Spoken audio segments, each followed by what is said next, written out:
Really? I haven't yet. I think that's not right. There are so many complexities surrounding abortion law and ethics.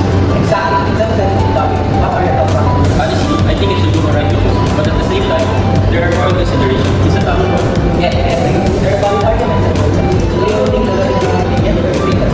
That's a great question. I think it depends on person from that. Maybe we need more human trust to consider different situations. That makes sense. It's definitely a topic that needs more discussion and understanding.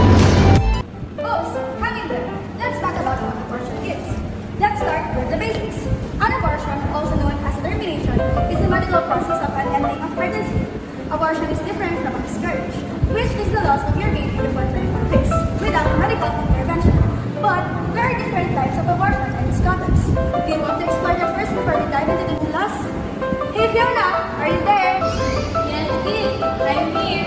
Abortion is the termination of a pregnancy by the removal or exclusion of an embryo or fetus. It is the deliberate termination of a human pregnancy, which is most often performed during the first 28 weeks of pregnancy. So, an abortion that occurs without intervention is known as miscarriage or spontaneous abortion. These occur in approximately 30% or 50% of all pregnancies. Going back, there are two types of abortion. Medical, which uses medication, and surgical, which involves small operation. Let's focus first on the medical abortion. This involves you taking two sets of tablets at different times. You may be able to take one or both sets of tablets at home depending on your circumstances. Second is surgical abortion. You may be offered the option of a surgical abortion. This can be done under general anesthetic, where you are asleep, sedation, where you are awake but drowsy, local anesthetic, where the cervix involved is numbed by injection, but you are fully awake. Surgical abortion involves removing the pregnancy through the cervix using gentle suction. The procedure usually takes about 10 minutes. Abortion remains a deeply controversial and sensitive issue in the Philippines, where it is legally prohibited under all circumstances. Despite this strict ban, data reveals a growing number of women resorting to abortion. According to the Guttmacher Institute, the Philippines experienced a significant shift in unintended pregnancy and abortion rates between 1990 and 2019. During this period, the unintended pregnancy rate declined by 33%, while the abortion rate increased by 51%. This change led to a rise in the share of unintended pregnancy ending in abortion, from 22% to 51%, despite abortion being prohibited in the country. The second graph provides detailed pregnancy outcomes for 2015 to 2019. It reports that out of 3.77 million pregnancies annually, about 1.93 million were unintended, and approximately 973,000 ended in abortion. The accompanying diagram visually shows that 51% of all pregnancies were unintended, and these unintended pregnancies 51% ended in abortion. Interestingly, while the unintended pregnancy rate is higher in the Philippines compared to the sub-regional average, 51% versus 45%, the proportion of these unintended pregnancies ending in abortion is lower than the sub-regional average, 51% versus 65%.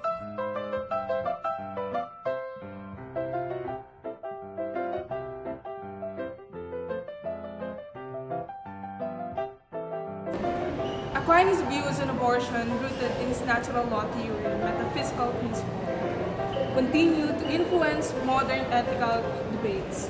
His emphasis on the sanctity of life and the moral obligation to preserve it resonates with contemporary pro-life arguments. While Aquinas believed in delayed installment, modern interpretation often adapt his principle to align with current scientific understanding, suggesting that life begins of conception. According to Aquinas' ethics, abortion is considered morally impermissible. Aquinas' natural law theory emphasizes the sanctity of human life and the moral obligation to preserve it. He believed that human life begins in installment, which he thought occurred at a later stage of gestation. However, even before installment, Aquinas maintained that abortion is a grave offense because it disrupts the natural process of human development and violates the moral order. These views have implications for discussions on bioethics, legal frameworks, and religious teachings. they challenge policymakers and ethicists to consider the moral status of the unborn and the responsibilities of society in protecting life. By virtue of being utilitarians, the two philosophers naturally must define concepts such as utility, happiness, and maximization of metrics for these values. As mentioned, Bentham and Mill both argue that happiness or pleasure is the value of utility. That is important. In the context of abortion, a utilitarian would weigh the potential benefits and harms of the action. They would consider factors such as the woman's physical and mental health, the potential quality of life for the fetus, and the social and economic implications for the woman and her family. The utilitarian approach would prioritize the overall happiness and well-being of the individuals involved rather than adhering to the strict moral rules or the absolutist positions. Utilitarianism is often applied in cost-benefit analysis, welfare economics, and decision-making in government and healthcare.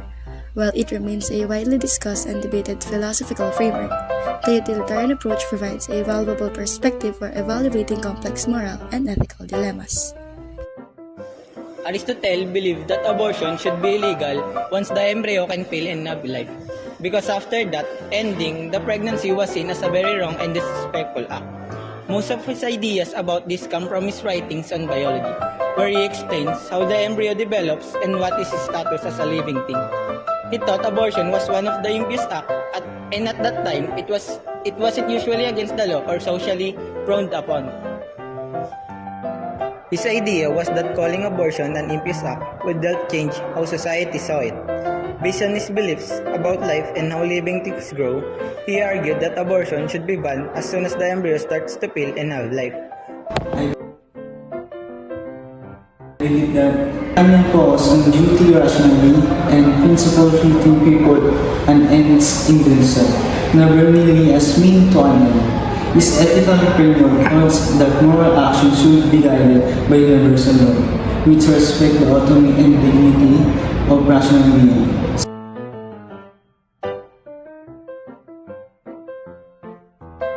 According to John Locke, all humans are God's property and were made with survival in mind. He used this to support his claim that people inherit right to property, liberty, health, and life must not be infringed. Abortion would be against God's ownership and the fundamental rights to life if a fetus is regarded as a person.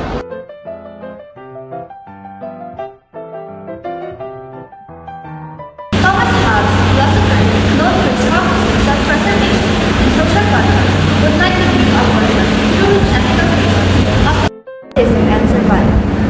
Hobbes believed that humans have a natural right to protect their own lives and safeties, but this must be balanced with societal laws to prevent chaos. In the case of abortion, Hobbes might argue that a woman has the right to make decisions about her body if it ensures her survival or well-being, especially in a dangerous pregnancy.